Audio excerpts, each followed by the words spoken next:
£1 billion of debt is what Barcelona start off with in FM 2022. So in today's rebuild, as well as making Barcelona really good again, I'm going to be trying to fix these finances. Now I'll be doing this by not spending massively on transfers, even if given the budget, taking down the wage bill and not giving out these silly contracts, and just by making it a profitable model. Because looking at that debt, they clearly haven't been profitable. So for the first year, I've turned the first transfer window off. The squad's going to look something like this. And for this first year, their expectations aren't too high. Spanish Cup get to the final of Champions League semi-final, which is quite tough. And then only qualify for Champions League in the league this year. So they don't even want a title challenge, which seems a bit weird with the semi-final of the Champions League. But that works for me. And since I have transfers turned off for this first window, I'm just going to go to the end of January, show you how we've been playing, and also what transfers I did in January, if any. Hey, just a little reminder that only this many people are subscribed. So if you're someone who enjoys these rebuilds or the tactics videos I do, be sure to hit that subscribe button and hit the bell so you get these videos as soon as they come out. Anyway, enjoy the rest of the vid. So you joined me just after the January transfer window, and we have some good and some bad things. Looking at the La Liga table, we're miles in front of Valencia, who are the team in second. Real Madrid not even caught up with them. Looking at the league table, we're unbeaten with 4 draws and then 21 wins. But in the Champions League, things didn't go quite as well, finishing 3rd in our group. This probably came from rotating against Shakhtar, where I did drop some points. So if I come here and just show you our Champions League games, we lost to Chelsea, which I can deal with. We drew to Chelsea, which is probably a good result. But then we lost to Shakhtar. And if you look here, Sergio Busch got a 25th minute red card. And we got a couple of late goals, but going 2-0 down really early. Then the red card. It was always going to be tough. So we didn't manage to get through our group. Now for the January outgoings, I had quite a lot. Starting off with Martin Braithwaite, I got about 4 million for him. He went to Arsenal. Not a great player. Just wanted to get him off the wage bill. Then I had Longley, who I somehow got 30 million for. Now, if we come over and look here, he's a decent centre-half, but Newcastle have that silly money, so 30 million. I took that. Then outside of that, it was mainly just loaning out youngsters and Gerard Piqué. So if you look here, he's on 105 grand a week. He's an old man. I want to shift him on. So PSG have agreed to sign him for about like 3 or 4 million at the end of this loan. Right now they're covering all his wages. I was just happy to be able to sell him because his contract's not up until the end of next year. So I didn't really want a 36-year-old Gerard Piqué taking 100k a week out of my budgets. Then for signings, it was only the one, and that was Adam Holzek. A good young player, only on 30 grand a week. So he fits into that wage structure and a transfer fee of only 12 million. So it's that idea of getting in cheap young players on that lower wage and trying to put in a good wage structure. So yeah, that's an update for how we're doing after January. Things are going, on the whole, I'd say pretty well. Anyway, let me go to the end of the season and hopefully we've clinched up a Europa League and a La Liga title. Now, I've continued a bit. I've not got to the end of the season because there's a few things I want to show you. Number 1, we just won the Spanish Cup. That's pretty good. Number 2, we've got PSG in the Europa League semi-final. Seems a bit unfair, but okay. And then finally, I want to show you the wages that Memphis Depay is asking for. 240 grand to 300 grand a week. And I've negotiated with him before. And this isn't just like, yeah, like about this, I'd take 250. This is like 250, but then like a 10% yearly increase, and then play so many games, and then I'm on 300k a week. And obviously with the wage structure I'm trying to put in, he's never going to get this new deal. So don't be surprised to see players like him and a few others who are asking for these ridiculous contracts to leave fairly soon. Anyway, all that said, I think La Liga is pretty much wrapped up. So let's just go to the end of the season and hopefully officially have the La Liga title. And there we are. We have just played our 38th game of the season. 92 points. We didn't finish the season off brilliantly when you considered we were undefeated in the first 25. We did end up losing 4 games. Obviously, I started rotating massively for even like a cup quarter-final in like the Spanish Cup. Started rotating for the Europa League, which in the Europa League we didn't win. We did get knocked out by PSG. And if I come to schedule here and look at that game, we won the first leg 2-0. I was fairly confident. Second leg 3-0. Lionel Messi, the one who sent us out. Heartbreaking. Here are the budgets for next year. They've given me about 50 million to spend. I had some of that already from the player sales I did, but I probably won't be spending most of that. The wage budget, I've got a lot of spare room in, but I'm going to be trying to get the wages down, not up. So, and looking at the debt after a year, it's still $1 billion, but it's about to tick over to a new year. So I think we're going to do a bunch of our repayments. So by the end of the summer, hopefully it should be down, I'd hope. And hopefully I'm going to have a good looking squad on a lot less money and that can compete for the Champions League. Okay, so I've just done a summer of business and let me quickly go through it for you. First of all, on the outs here, we loaned out a regen, got £21 million for Pjanic. Now, Pjanic is a good player, but at 32, didn't have a lot of time on his contract. 20 million seems like a lot. We then loaned out Trincao to Juventus. They're paying all his wages. Also, I feel like I missed out Sergio Roberto and Ousmane Dembele leaving in January. Both of them are on big contracts and their contract expired in 6 months. So I just got them out last year in January. But for sales this summer, starting off, 17 million for Jordi Alba. Very good left back, but 33 on a massive wage, less than that 92 grand he took at Liverpool. And he wanted like 200 grand to stay and like on a new contract. It's not like I could get his wages down, so I kind of just had to sell him. Then Sergio Busch gets left for 2.2 million. I mean, he's 34 years old now. 145k a week at Chelsea. I think he wanted more to re-sign a deal. Next up, Neto, we sold for 23 million. I don't know how. He was just a backup keeper. He's 33. How we got 20 million for him is beyond me. Obviously, Gerard Piqué officially moved for about the 4.5 million we agreed with PSG last January. We managed to get 30 million for Coutinho, he's on like 400k a week, and we're not covering any of that wage. So to get 30 million for Coutinho was brilliant. And then we only got 14 and a bit million for Antoine Griezmann, which, I mean, it's money, got him off the wage bill, I'll take it. Now for the ins, I think we had an incredible summer. So first of all, we got Frank Kessie in on a free. His contract was up at the end of the year, and we're only paying him 68k a week. So when you compare to the players leaving on like 150k a week, massive reduction and in on a free. Then we got De Siglio on a free, can cover at both fullbacks naturally, only on 25k a week, just gonna like play a few games either side. He's just good cover to have. Then for 16 million plus add-ons depending on what he does in the future, so I think it can rise to about 20. Gabriel Barbosa, I mean a top striker, only on 40k a week, a minimal transfer fee, brilliant. We got in Coop Miners for I think about 24 million, one of the more expensive deals. I mean, Coop Miners, he's a top player, 73k a week. So again, bringing that wage down, it would have been silly to say no to Coop Miners. Gio Reyna in for just under 20 million, one of the wonder kids on this year's game. Wage of just under 50k, probably one of the higher wages, like relative to how good he is of the signings we did, if that makes sense. But still, I mean, under 50k a week, under 20 million for Gio Reyna. That's a good deal. Here we have a backup keeper I brought in for about like 2.5 million. I can't say his name. He's just a backup keeper. Omar Soleil on 30k a week. We paid about 20 million for him. With Longley leaving in January, PK leaving also in January, officially being sold this summer. We just needed someone who could play that centre-back role. He's a guy with a bit of potential, under 20 million, 30k a week. I'll take that. Then for our final signing, it's a classic one for this year's FM, Karim Adeyemi. About 14 million, a top striker, realistically already, turns into an elite striker. Just had to be done. So this is probably what our new look team looks like, and that's a pretty good team. The only area I'd say we're lacking is the fullbacks.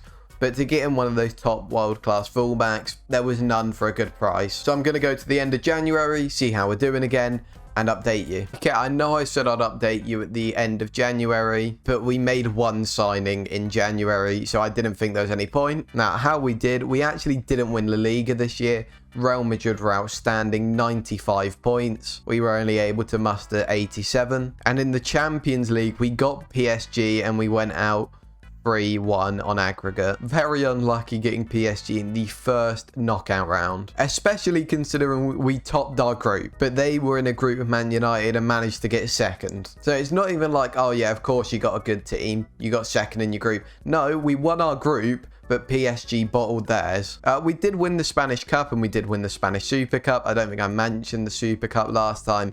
It's not very important. And now for the one transfer I mentioned, it was Ila Zabarai, a young Ukrainian centre-back. I think he's like 18, 19 when you start the game off. We brought him in for 30 million, only paying 50k a week. And he's a top centre-back. You look here, only the 30 million from Kyiv. And I mean, he's just a top player. Great addition to the squad. But the reason we brought him in is because Ronald Araujo, I'm not 100% on how you say it, did leave us. He had 6 months left on his contract, wanted 400k a week. So bear in mind the fee we got for him. If we come over to here, we got 50 million. 50 million for a player who had 6 months on his deal. I don't know how. Honestly, not a clue. They could have signed him for free and then just waited till summer for him to come in. I guess they really needed him immediately. And 50 million is still a good price to pay for him because he is a really good centre-back. But how we managed to get that 50 million, I just don't know. But I think it worked out for both parties. We got in a top centre-back. They got in a top centre-back. We got a lot of money. We didn't spend a lot of money. Everyone's happy. And something I haven't been showing you,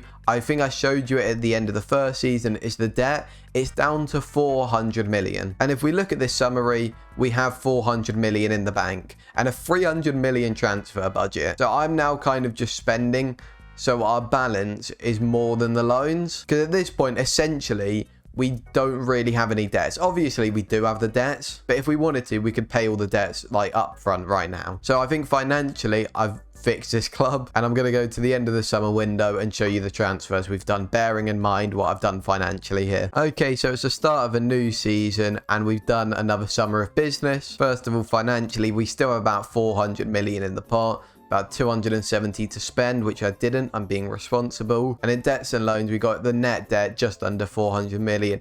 I've accrued a bit of transfer debt. I mean, I say that. They were still paying off the Coutinho deal when I arrived, so I don't actually know how much of that's mine. Some of it is, though. So our first signing of the window was Sebastian with a last name. I'm not 100% on how you say that. We got him for 12 million, and considering he is about the level of our squad, took 30k a week. What an addition for 12 million. Then I brought in Christopher Nkunku, being talked about a lot right now. Came through the PSG Academy, I want to say. It had a few good years in-game at Leipzig, so we came in, paid the 30 million for him. Just made sense. A guy who can cover pretty much anywhere. 30 million, very good player. Just signed him. Then on loan, I brought in Naby Keita. The option to loan him in was there. I mean, it's one of the higher wages here, but we're not having to pay to bring him in, so I think that's fine. It's not something we're committing to. It's not like a big wage on like a 5-year deal. It's a big wage for this year and this year only. Then we got in Jordan Veretout.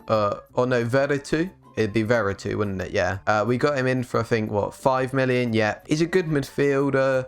Maybe won't play enough to really be worth having around. But I mean, he's a very good central midfielder, and for 5 million, at the time, I just thought, I'll bring him in. Now here, we were very thin on right back. So I got in Pierre Kalulu. He was only 12 million. And if you look here, he's 23. Got a tiny bit of room to grow. Quite a young right back. I thought, yeah, just bring him in. Here I brought in someone who may not really make sense, but Aaron Hickey, he's a young left back. There weren't an awful lot of natural left-footed left backs going about, and we had enough players to cover left back for this year. If you think about Sergio Dest, De Siglio, we had a few others like that, because a lot of our right backs can go out and play left back, but I wanted to get a natural left back to go out and play left back. When looking through, Aaron Hickey was the only one that really made sense. Technically quite able, especially going forward, which is what we kind of want in a left back. The rest of it, he's only 21, bear in mind, he's got room to grow. This is just the left back that made sense scouring through, and it was only a 6 million transfer fee to actually bring him in. Then I brought in Sebastian Espeto. He can cover all three behind the striker and up front. 16 and a bit million. A good young player, was playing at Inter consistently last year, just made sense to bring him in. Now bear in mind, I showed you we still had 200 million to spend. We have 400 million in the bank.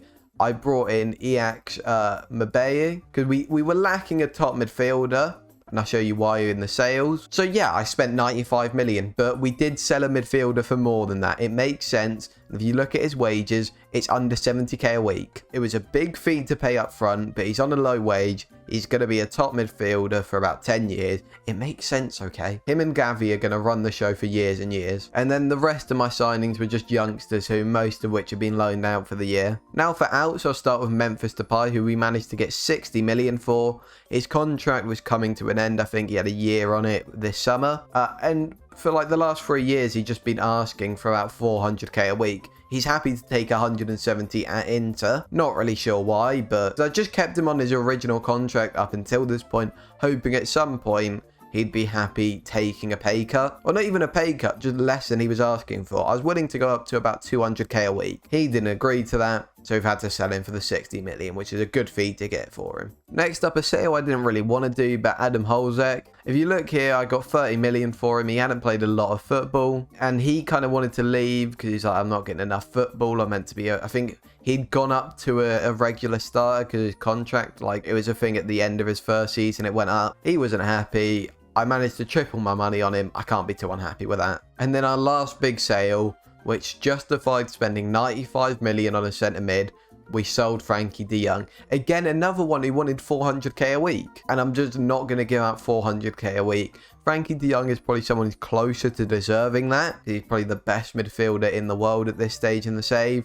And he got a 300k a week at Man City, but I didn't want to pay him that wage, so we sold him for 150 million. Now our best 11 probably looks something a bit like this, and something to mention, we're playing probably more direct football now. Before we were playing very short passing, just trying to like tippy tap at the ball, hold on to it a lot, work it into the box. But I think this year, because it's a squad more in my style, I wasn't signing players with the best technical ability. I was signing like a lot of physical players. So the squad's now closer to what I normally do with a side, which is this. So hopefully the new players and the new look system can get us closer to the Champions League. Maybe even winning it. Okay, so I've come to the end of the season. The only signing I've done is Benjamin Sesko for, what, 14 million, I want to say? Yeah, 14 million. Look at that. 8 games, 7 goals. What a player. For sales, Jordan Veretout. It didn't really work out. I probably shouldn't have signed him, but it was so cheap.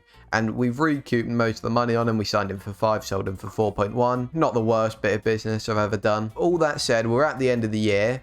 We finished on 101 points. I think is the La Liga record. I think Jose Mourinho set it on 100 points. If I'm wrong, correct me in the comments. But the bigger bit of news is we're in a Champions League final against Liverpool. If you're wondering about the run we took to get here, it was Man City, who we beat 5-1 in the first leg and then lost 5-3 to. Then we beat Dortmund and then we beat Chelsea. So not the hardest run, but Man City, I mean, they're a top side. The team we're going with is probably going to look like this because Adeyemi's coming back from an injury, as well as Ansu Fati, as well as Gabriel Barbosa. So Esposito's probably going to have to start up front. There's obviously Benjamin Sesko on the bench, but Esposito, while he's been playing up front with these injuries, has been brilliant. A form here, you look, he's coming off a hat-trick, as well as 3 assists. He played a 10.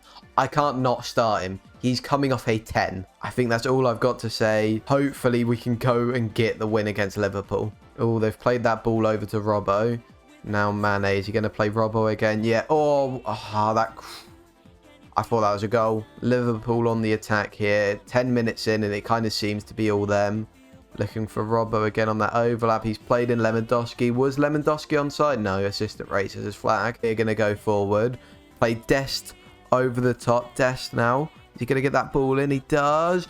Oh, it's so close. A good save by Alisson. Seb does really well to get on the end of that cross. And now he's going to put in the corner himself. Eric, it's cleared and it's fine. And I think we're approaching half time. We're going to go in 0-0. I've got to be happy with that. 0-0. Delighted with your performance. There we are. Okay, Esposito. I know he came off a 10 last game.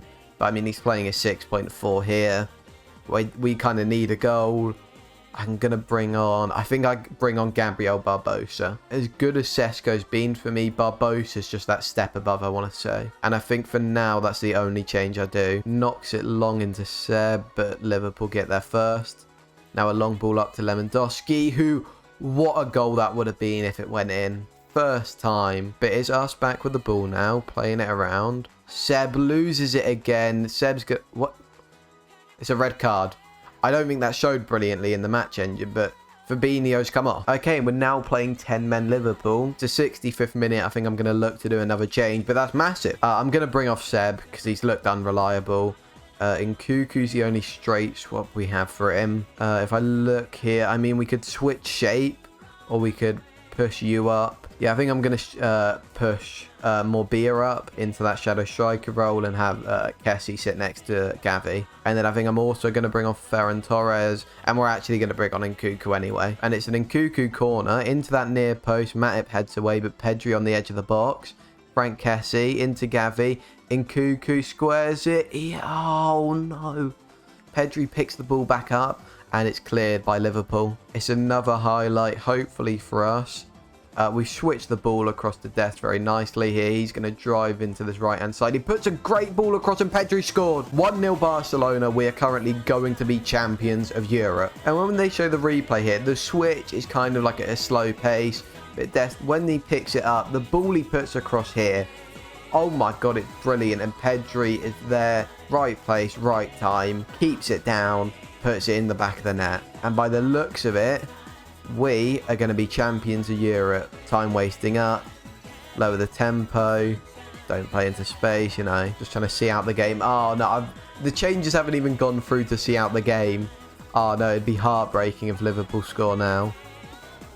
But Ter Stegen gets there first, and we're still playing on this higher tempo, not time wasting, because those tactical changes haven't gone through. Pedri's there at the back post. I feel like he was offside. No, goal kick to Liverpool. He was on there. Oh my God, if Liverpool get a goal here, that's a massive miss, but I don't think they will. I think it's Barcelona, once again, champions of Europe. And I believe that's a complete rebuild. Look at us lift the trophy here. Thank you for watching.